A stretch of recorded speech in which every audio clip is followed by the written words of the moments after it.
Hey, sports fans, Rich Flaherty here with your Week 3 preview show. Sorry so much about the delay in this. Had a little busy week, as you potentially saw in the text. But before we get into the games, we did have a couple of topics that I mentioned in the results show that we would have some data for you on. First one, of course, was starting about the whining that we heard about the points against from Chris Coburn and Venus, and probably the most ever. Well, as I said, it wasn't the most ever, but it was close.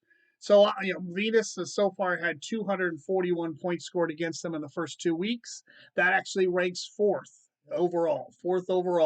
But there's a tie for first with three teams. Those three teams are the 2022 Share team from last year, 2020 Norway and Hull team, and the 2019 Girls on the Beach team, all of which had exactly 247 points scored against them in the first 2 weeks of those years. So Chris, you're not the most, but you're pretty high up there. And just to kind of take it down to the top 10. After Chris's 241, then you have the 2018 G-Men at 240, 2020 Chris's team at 231, 2019 the Fat at 229, 2018 ED and 2013 ED at 227 and 223 respectively.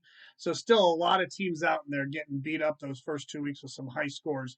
But it's it overall we've had 29 times in SOFA history where a team has had 200 plus points scored against them in the first 2 weeks. So it happens a lot.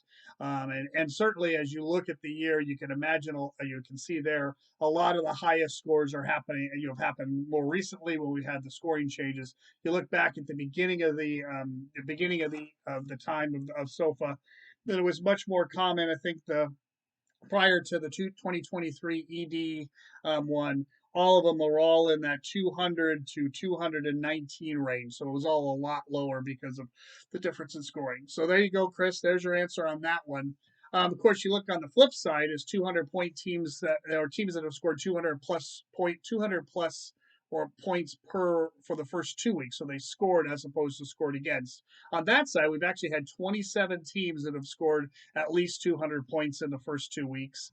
Honestly, the current Flying Monkeys, or I guess now our new team name is now the Flying Monkeys. It was it was what was our team name? Oh, Lollipop. The Lollipop Guild yesterday. This year, currently Flying Monkeys are in the lead at 226. That is the seventh highest score overall. Our highest score was the 2020 Money team, who scored 263 points, which is amazing. I remember when it happened; it was amazing. 2006 MBH team scored 247, which again, that's amazing given the fact that that was all the way back in '06, and the scoring was so much less then. You have the 2021 ED team at 238, the 2011 Wolverines at 231, and then you have the 2018 Hootie team at 230, and then you have the 2019 Gronks team at 229. So if you think to look at those 27 times and say which teams have started their season with over 200 points the most, Hootie slash I guess the Lollipop Guild slash the Flying Monkeys are first. They've achieved it 6 times over the last 18 years. Wolverines were second at 4. MVH was third at 3. So that's our points. Just the flip side of the points against, the points scored.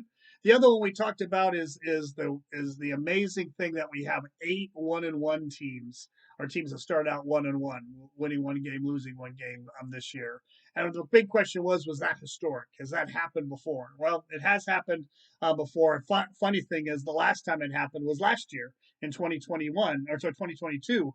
We had 8 teams who also were 1-1 last year. But prior to that, it hadn't happened prior to that till all the way back in 2009. Well, we in 2008 and 2009, so back-to-back years back then, we also had 8 1-1 teams. So very interesting there. I will say that we've had five. We've actually had 5 years where we had 6 1-1 teams. So if you think about that, we've had 4 8 8s and 5 yeah, four eights, eight, four, eight one and one teams and five, six one and one teams. So over 13 or sorry, nine. So over half the years we've been pretty high on the one and one teams. And then one last interesting stat: since 2006, we've actually had a tie in games in the first 2 weeks 5 times. So we've had we have teams that weren't the one on one; they were 1-0-1 or 1-1 in most cases. So I was surprised to see how many times we've had ties because they just don't seem like they come up very often. But I guess they come up very often in the first 2 weeks. And then, of course, you may be asking the flip side of that. So the one and one teams, how many times have we had 2-0 teams going into it? And then who has the most 2-0 teams? So we've actually had 46 teams since 2006. So in 18 years, 46 teams. So you look at that, it's about just a little under 2.5 times, 2.5 teams per year on average that have started 2-0. And of those, Hootie has the most 2-0 starts with 9 of the 18 years. Now, I know you're wondering, great, Rich. 2-0, 9 times, and you can't win a championship. Got it. I agree 100%. My team start out strong and they fade at the end. After me, though, I will tell you, MVH was right behind with 8 2-0 starts. And then Girls on the Beach and the Fat have 5 each. So there you go. That's kind of all the blends of what we talked about. Hope you found that interesting. Let's go to the games. Game number one is our game of the week. This was the two highest scoring teams, the former Lollipop Guild, now Flying Monkeys versus Hang. And CBS had this as a very big win, a very easy win for Hang. They had it 104-92 when we looked at it yesterday. CBS or TFL is a lot different. There, we believe that there is a lot closer game here. I think they were giving too much credit. CBS was in positive wise to some of the key five flex players. We actually have it as a 95.9-95 victory for the Flying Monkeys, mainly obviously on the backs of Pollard and Hill as they will be every week. So much closer. We're calling it a different way, even though Hang obviously got a big night from Christian McCaffrey last night. So that's game number one. Game number two, probably it's one of our two blowout games of the week. This is Girls on the Beach, our other 2-0 team against Louisville Share. Key thing here again is whether Aaron Jones plays, because if Aaron Jones doesn't play, the blowout even gets worse. But CBS had this as a 20-point blowout for Girls on the Beach, 94-74. TFL is actually a little bigger.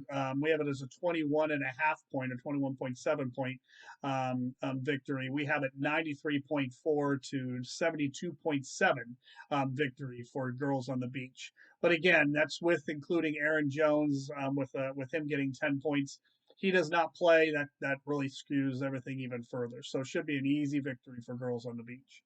Game number three is a kind of not a surprise here, but not because Chris has already said he's going to win the next 7 games in a row. It is Venus versus G-Med. This one, CBS saw this as a relatively easy 86-77 victory for Venus. Obviously, G-Men is still without Eckler, which is hurting them. TFL sees it a lot closer than that.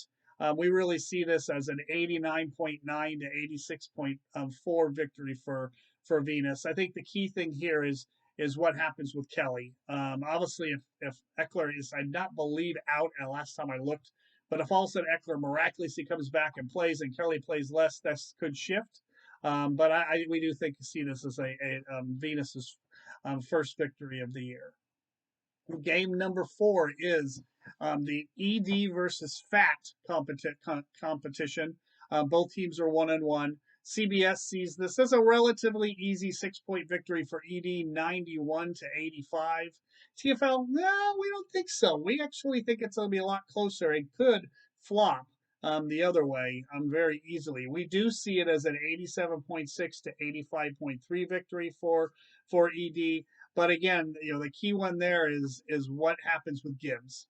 If Gibbs gets the ball and plays well, then ED wins. If Gibbs doesn't do any more than he did last week, and the rumor is that this Craig Reynolds is going to be carrying the ball the way that Montgomery did, Who knows? We'll see what happens. But right now, both lines have it as an ED victory.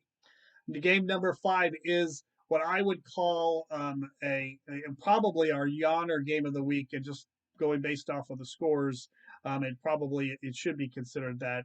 This is the halfway house versus Huck.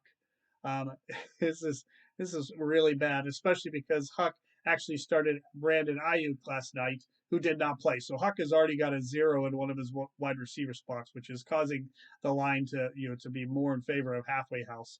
But right now, CBS has this is a 74-63 victory for halfway house. TFL actually sees it just about the same margin, 80.6 to 69.8. But again, who cares? It's going to be a boring game, and we're not probably going to be the two lower scores of the entire week. So we'll just let that game go by. And then the final game is our other blowout game of the week. This is MVH versus No Way in Hell Hall. And CBS has this as a 93-73, and that's where the blowout comes in. They just see this as a 20-point blowout victory for MVH. TFL, we're not quite sure about that. But I will say the one interesting thing with this game is that No in Hell Hall, John Hall, has benched Jamar Chase in this game, at least as of right now. Now, he could certainly shift, but he went ahead and has in his starting lineup A.J. Brown and Mike Evans, with Swift as the flex player, and starting Algier or Algier, however the name is pronounced, at running back instead. So it's interesting because we actually have it as a No Way in Hell Hall victory, 86.3 to 85, and that's without Chase in there. So this is a kind of a I would call a bold move by John Hall to bench Chase, but who knows? He may turn out to be right. But we see this as a very close 86.3 to 85 victory for No Way in Hall Hall.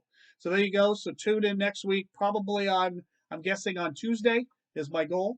I actually am going out of town on Wednesday, so it's going to have to be Tuesday to get in there. There probably will not be a results show this week. That's going to be recorded. I may try to get something easy out via typing, but or by text. But yeah, I'm going to be down in Florida through the weekend, so I won't have any time to be able to do that. So again, tune in Tuesday for the preview show.